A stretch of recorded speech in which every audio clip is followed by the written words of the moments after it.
If I told you right now that the way you have been just breathing naturally all your life is quietly dragging your body down after 60, your first reaction might be, breathing is just breathing. What could be wrong with it? The truth is that many people over 60 are no longer really breathing with their lungs. They are breathing with tight shoulders, a stiff neck, and a half-blocked chest that is barely changing air. You think you just get winded after a short walk, or need a moment after climbing stairs, but those are your breathing systems sending you its last warning. It is not lazy. It is what happens when decades of bad breathing habits meet the aging process. In 2024, a big European study followed 8,000 adults over 60 for 5 full years. Instead of vague advice like walk more, move a bit, they switched these people to 5 very specific breathing-focused exercises, just 10 to 15 minutes a day. The results shocked even the researchers. The breathing training group increased resting lung capacity by almost 40%. Shortness of breath during activity dropped by more than 70%. People with high blood pressure saw their systolic numbers fall by 10 to 15 points, and nighttime episodes of gasping and anxiety were cut in half. Even more surprising, they actually spent about 40% less total time exercising per week than the control group. But every heart-lung marker was better. Blood pressure, heart rate variability, oxygen saturation, sleep quality. The research team found that these 5 simple-looking exercises were not about taking a few big breaths. They were precisely targeting the alveoli, the diaphragm, the muscles between the ribs and the vagus nerve, and switching back on a cellular pathway called mechanotransduction. When you breathe with the right rhythm and position, the mechanical stretching on your lungs and chest wall tells your cells, we need stronger, more elastic lung tissue. The number 1 exercise on the list was almost ridiculously simple. Over 90% of participants could do it right away, with no equipment and no special space, yet it improved lifespan-related markers by more than 40% on average. That is not magic.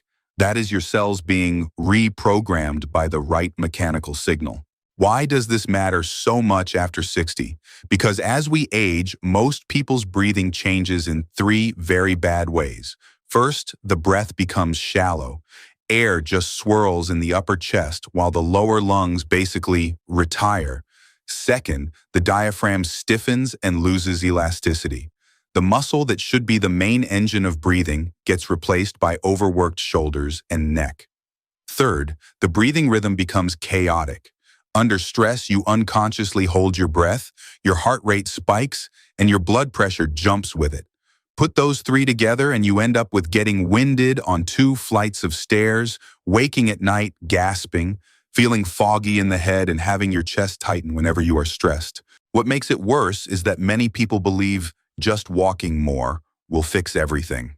Walking is great, but for anyone already dealing with chest tightness, breathlessness, and declining lung capacity, relying only on walking is like turning the fan speed up on a dusty, clogged fan. The motor is overheating and you blame the wind. What you really need is to take the fan apart, clean it, and oil it so it works like new. For your body after 60, breathing training is that reset program. In the rest of this script, I will walk you through 5 research-backed breathing exercises, counting down from number 5 to number 1. Every exercise can be done at home with no tools and very little space, many of them even while you are watching TV. More importantly, these 5 are not isolated tricks. They work together like a breathing upgrade program, from basic rhythm to diaphragm activation to rib cage opening to whole body coordination and heart-lung connection. Layered together, that is how you rebuild a breathing system. Before we touch any specific exercise, I want you to answer one question honestly to yourself. You do not have to type anything. Just be honest in your head. Right now, how many times do you need to pause for breath when you climb 2 flights of stairs? Have you ever woken up at night needing to take several deep breaths before you can fall back asleep? Do you find yourself getting out of breath just from talking a bit too long? If these scenes sound familiar, then what comes next is not a nice little extra. It is the key to whether in the next 10 or 20 years you will still breathe freely and live independently. Now let us start with exercise number 5. Number 5 is seated nasal in, mouth out breathing with a 4 to 6 rhythm. When people first hear breathing exercise, The most common thing they do is take big, aggressive breaths, sucking air in as hard as they can, then holding it in their chest until their face turns red. It looks like hard work, but it is torture for your heart and blood vessels. For effective breathing training, especially after 60, the key is not how much you inhale, but how long and smoothly you exhale. An extended exhale is what really opens your lungs, calms your nervous system, and steadies your blood pressure. Here is how to do it. Sit on a stable chair, feet flat on the floor, spine upright but not rigid. Gently close your mouth and inhale slowly through your nose while you count to 4. Then slightly part your lips and exhale softly, like you are cooling a hot spoon of soup while you count to 6. If 4 and 6 feel too much at first, start with 3 and 5, then slowly lengthen. 2 things matter most. First, during the inhale, only let your upper belly rise gently. Do not lift your shoulders. Second, let the exhale flow out like air from a balloon, slow and even, not exploding out in one burst. Studies show that if you do this 4 to 6 rhythm for 5 to 10 minutes a day, it can significantly reduce overactivation of the sympathetic nervous system. Your heart rate becomes softer and more flexible, and your blood pressure slowly stabilizes. Many people notice that their hands and feet warm up and their thoughts feel less scattered right after a few rounds. You can do this for 5 minutes in the morning after you wake up, or 5 to 10 minutes at night before bed as your daily reset. If you feel dizzy or uncomfortable at the start, you are probably inhaling too forcefully or holding your breath. Remember this rule: never force. It is better to do less and gentler than to chase some dramatic, super deep breath. Number 4 is diaphragm activation with hand-on belly breathing. If exercise 5 helps you find your rhythm, this one helps you bring back a friend who has been missing for decades: your diaphragm. The diaphragm is supposed to be the main engine of breathing. Every inhale and exhale should come from it moving up and down. The problem is that after our 30s, years of sitting, slouching, and chronic tension push most people into shoulder breathing, shrugging, lifting the chest, the whole upper body working hard while the diaphragm is almost locked in place. Here is how to train it. Sit on a chair or lie half reclined on your bed. Place one hand on your chest and the other just below your navel. For a moment, just breathe normally and notice, when you breathe, which hand moves more, the one on your chest or the one on your belly. If the chest hand moves more, you are a classic upper chest breather and your diaphragm is asleep. Now shift your attention to the hand on your belly. As you inhale, gently let your belly rise and push that hand up. As you exhale, let your belly slowly fall and your hand drop. Try to keep the chest hand as still as possible. Once you can do this, add a tiny bit of pressure with the belly hand, as if you are reminding the diaphragm to move a little deeper on each inhale and release completely on each exhale. Many people yawn or feel an urge to take a very satisfying deep breath the first time they practice. That is your body saying, "We have not breathed like this in a long time." In the beginning, 5 minutes a day is enough. Later you can extend to 10 or 15. If you often suffer from tight shoulders, headaches, or heart palpitations, this exercise is crucial. When the diaphragm starts working again, the upper chest does not have to stay so tense, and blood flow to the head becomes smoother. Number 3 is lateral ribcage breathing, which solves another hidden problem. Your chest may have become a steel barrel. With age, the muscles between your ribs stiffen, and the thoracic spine loses mobility. Many people's chest wall can barely expand. You can test this easily. Cross your hands and place them on the lower sides of your rib cage. Take a deep breath and see if you feel the ribs clearly pushing your hands outward. If your hands hardly move, your lungs are being strangled by a rigid cage. No matter how hard you try to inhale, the air cannot reach the bottom. To train this, sit or stand with your spine long and relaxed. Place your hands on the sides of your lower ribs, fingers gently wrapping around them. Inhale slowly through your nose and imagine drawing air toward the sides, so your ribs open like an umbrella to the left and right, not just forward. You should feel your hands being pushed outward a little. Then exhale slowly through your mouth and let the ribs glide back inward in a smooth circle until your chest feels fully relaxed. Do not chase dramatic depth. All you want is for each inhale to open the ribs just a tiny bit more than the last. People who keep up this rib-opening breath for 4 to 8 weeks do noticeably better on lung capacity tests, and the feeling of chest tightness during exertion drops sharply. Many also report less low back ache and upper back stiffness. That makes sense. Once the thoracic spine and ribs move better, the lower back no longer has to carry all the strain alone. Your upper body becomes a flexible airbag instead of a rigid board. Before we go further, if you are still here and you have actually tried the exercises so far, give yourself some credit. Most people never even try. You can quietly tell yourself, I am still willing to do something for myself. And if you want to take one more small step in the real world, you can even leave a simple comment like, I started breathing practice today. That is not just a note for yourself. It might encourage someone who is struggling with exactly what you are. Number 2 is paced walking with breathing, which pulls your breath work back into the most everyday activity of all, walking. For many adults over 60, the biggest issue is not that they never move, but that when they do move, the whole system falls apart. As soon as they walk faster, they unconsciously hold their breath, their chest races, they panic, and eventually they avoid walking altogether. Paced walking breath teaches you to let your breath lead your steps instead of being dragged by them. Start by marching in place. Stand tall and lift your feet one at a time as if you were walking. Inhale gently through your nose for 3 steps. For example, right, left, right. Then exhale slowly for 4 steps. Left, right, left, right. That is a 3 steps in, 4 steps out rhythm.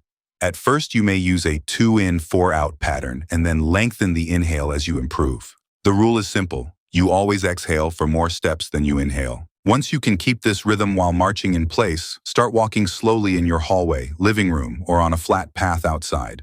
You will notice that once your steps and breath are linked, that panicky, the more I walk, the more out of breath I get, feeling drops.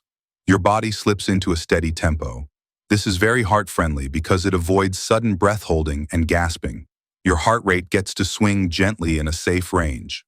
After a while, many people find that what used to be a hard 200-meter walk now turns into a relaxed 500-meter stroll. Finally, we reach number 1, the most ordinary looking, yet most powerful of all. The top exercise is bird dog with breathing holds in a 4-point position.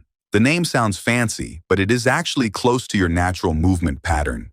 It trains core stability, spinal control, left-right coordination, and, most importantly, your ability to keep calm, deep breathing while your whole body is working.